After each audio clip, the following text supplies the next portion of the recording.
7 दिन 21 गुने की कठिन तपस्या में लीन हुए मंजीत गुरुजी। मेरठ जिले के गड़ीना गांव स्थित बाबा मोहन राम गड़ीना धाम में निर्जला एकादशी के पावन अवसर पर भक्ति और आस्था का अद्भुत संगम देखने को मिला। इस अवसर पर श्रद्धालु हजारों की संख्या में बाबा के दर्शन और आशीर्वाद के लिए उमड़े। इस विशेष अवसर पर मंजीत गुरुजी ने 7 दिन तक लगातार 21 गुने धूनी या अग्निकुंडों के बीच बैठकर कठिन तपस्या की। यह साधना उन्होंने मोहन राम बाबा जी की कृपा प्राप्ति और लोक कल्याण की भावना से की। मंजीत गुरुजी ने कहा कि मोहन राम बाबा जी का सबका उद्धार करते हैं। जो भी सच्चे मन से उनकी शरण में आता है उनकी मनोकामना अवश्य पूर्ण होती है। हर माह की छोटी दूज को यहाँ विशेष पूजा अर्चना और भंडारे का आयोजन होता है, जिसमें दूर दराज समेत आसपास के अनेक गांवों से श्रद्धालु बाबा के दरबार में हाजिरी लगाते हैं। यह आयोजन न केवल धार्मिक आस्था का प्रतीक बन गया है, बल्कि यह स्थानीय संस्कृति, एकता और पारंपरिक मूल्यों का प्रतीक है।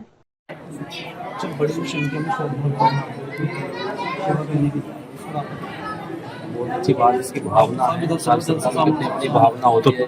कोई अपने मन में कुछ विचार करके आता है, कुछ विचार करके आता है, वो सबकी भावना है। बहुत दिन से हमसे जुड़े हुए हैं, बाबा नाम से हम भी जुड़े हुए हैं।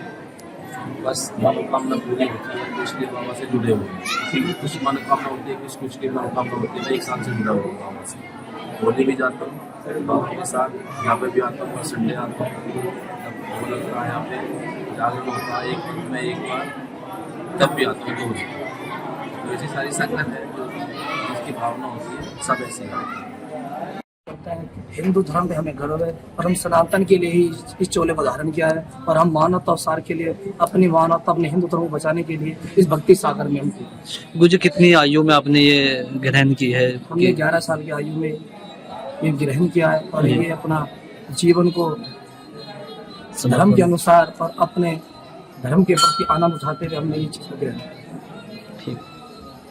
आध्यात्मिक जीवन के लिए हमने अपने काम किया कि हम अपने सनातन को बचाएंगे और सभी हिंदू प्रेमी के लिए अलग जगाएंगे और सभी को सनातन का एकता का प्रतीक देंगे। विश्व शांति के लिए हमने खड़ी तपस्या, दोनों की तपस्या प्राचीन जो चलती भी आ रही है, जिनका प्राचीन नाम काली खोटी है। बाबा मोहन राम श्री कृष्ण जी के अवतार है। भक्ति में भाव है, भावना में भेड़ा पार है।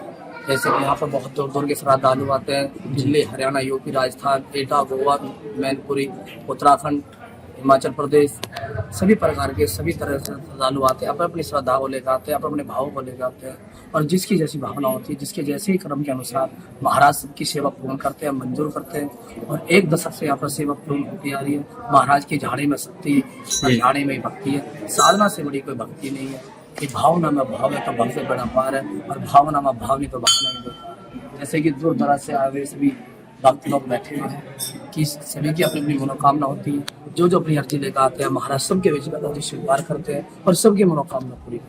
गुरु जी, कितने दिन तक जो है धोना आपने जो दमाया, कितने दिन तक चलेगा गुरु जी? ये धोना हमारा आने वाली 14 पूर्णिमा तक चलेगा। पूर्णिमा भी 14 का भंडारा होगा, रात्रि में जागरण होगा, अगले दिन इसका समापन होगा। सभी भंडारे के द्वारा इसका अनुष्ठान गुरु जी, प्रजा के बारे में क्या कहेंगे? दूरदराज से आज जो आपके सेवा में लोग करने के लिए आए, तो उस पर आपका कुछ कहना है? क्या कहना है? सभी का उद्देश्य ये है, हमारा कहने का ये है कि भगवान भाव के भूखे होते हैं और भावना में भाव से बड़ा पार है। जिसकी जैसी भावना होती है वैसी महाराज हम सबकी सुनते हैं और जिसके जैसे नियम क्रम अनुसार सबको प्राप्ति